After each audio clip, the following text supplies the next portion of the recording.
So ఈ cinema గురించి మీ అందరికన్నా we're waiting for a very long time అండి. ఇప్పుడు చాలా రూమర్స్ ఉన్నాయి, బట్ అందరికి చెప్తున్నది January 9th we are coming for sure. గ్లోబల్గా January 9th అంటే ఈ సినిమాని లార్జెస్ట్ రిలీజ్ చేయాలని మ్యాక్సిమం థియేటర్స్, అండ్ డెఫినెట్గా first day opening it will break all the records అండి. సో ఈ సినిమా కొంచెం మేము టైం తీసుకున్నా విల్ ఆల్ అంటే మీ అందరినీ సర్ప్రైజ్ చేసి ఒక వెరీ గ్రాండ్ మూవీగా రిలీజ్ చేస్తున్నాము.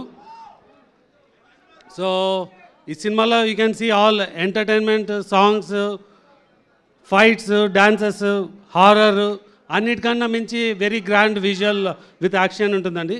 సో ఎవరిని డిసప్పాయింట్ చేయకుండా will make it a very big one. So thank you. Sir మా నుంచి మీకు కొన్ని క్వశ్చన్స్ ఉన్నాయి.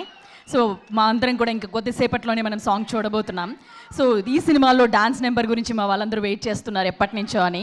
సో ఒక చిన్న ఎలా ఉండబోతుంది ఏంటి అనేది, అంటే మీరు చూసారు కదా, ఎలా ఆల్రెడీ ప్రెమో చూస్తున్నారు కదండి. సో ఆ ప్రెమోకి మించి ఉంటుంది ఇప్పుడు సాంగ్ మీరు చూస్తున్నప్పుడు. సార్ చాలా రోజుల తర్వాత మీరు ప్రభాస్ గారిని ఒక లార్జ్ గ్రూప్ ఆఫ్ డాన్సర్స్తో డాన్స్ చేస్తూ మల్టిపుల్ సాంగ్స్ ఉంటుంది. ఈ సాంగ్ డెఫినెట్గా ఒక 800 to 1000 డాన్సర్స్తో మీరు will see this song. Sir మీరు మా ఫ్యాన్స్ అందరి తరపు నుంచి ప్రభాస్ గారిది కట్అవుట్ చూసి కొన్ని నమ్మేయాల్ డూడ్ అనేది ఒక డైలాగ్ ఒకసారి చెప్పరా? ఎస్కేఎన్ గారితో చెప్పించాలి అంటే మా వాళ్ళందరి నుంచి కట్అవుట్ చూసి కొన్ని నమ్మేయాల్ డూడ్ అది ఎస్కేఎన్ ఆయన చేస్తారా? సరే, మరి ఇంకొక క్వశ్చన్. సరే, మొదటిసారి మీరు ప్రభాస్ గారితో వర్క్ చేస్తున్నారు. బిఫోర్ అంటే ఈ ప్రాజెక్ట్ సైన్ చేసే ముందు, ప్రాజెక్ట్లోకి ఇన్ అయ్యే ముందు ఆయన గురించి మీకు తెలిసింది, తర్వాత వర్క్ చేస్తున్న తర్వాత మీరు అబ్జర్వ్ చేసి మీకు నచ్చినది అంటే నేను టీజర్ రోజే చెప్పినా అండి, నాకు ఈ సినిమా చేసే ఆపర్చునిటీ ఉంటే ప్రభాస్ గారిని కలవాలంటే నేను యాక్చువల్గా అమెరికాకి వెళ్ళినాను. సో 3 days అంటే నేను వెళ్ళిన 3 days ఒక మీటింగ్ కంప్లీట్ చేసుకొని ఇమ్మీడియట్గా వచ్చి కలిసాను. సో ఇమ్మీడియట్గా ఈ said yes and I'm very happy. Okay.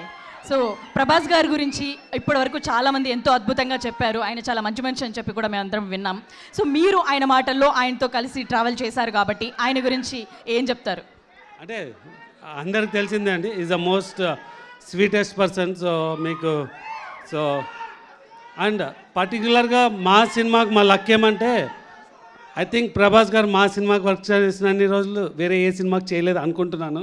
అది కరెక్టా కాదో చెప్పడము, బట్ సో డెఫినెట్గా ఇట్స్ అంటే we got the pleasure to work with him for a very long time.